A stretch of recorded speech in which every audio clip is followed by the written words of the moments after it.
मैं आपको बताऊं, शेर अफजल की कल मैं एक वीडियो देख रहा था, उसमें उसने कहा कि ये 9 मई जो है उसमें इदारे का कोई शख्स नहीं मरा, कोई जख्मी नहीं हुआ, इदारे का कोई नुकसान नहीं हुआ, रियासत का कोई नुकसान नहीं हुआ। तहरीक इंसाफ के 25 लोग मर गए, 4 अपाहज, दर्जनों कैद हैं। मैं आपको चैलेंज करता हूं इस वक्त पीटीआई की लीडरशिप में से किसी एक को सामने लाओ, ये बात बोल के देखा जाए। चलें, ये बात जो शेर अफजल ने की है इंटरव्यू में कैमरे के सामने, करवा के दिखाएं मुझे किसी और से।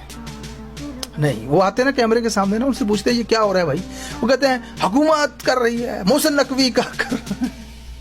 देखिए, ये सब चीज़ें हमारे साथ ना करें। हम पिछले 10 साल से यही कर रहे हैं, इन्हीं सियासतदानों को देख रहे हैं, इन्हीं पे वीडियोस बना रहे हैं। हमारा काम है ये, हमें समझ आती है, सबके साथ राब्ते होते हैं हमारे, हमें सब दिखता है कौन कहाँ से खेल रहा है, कौन कितना घबरा रहा है, कौन सुलह चाहता है, क्यों सुलह चाहता है।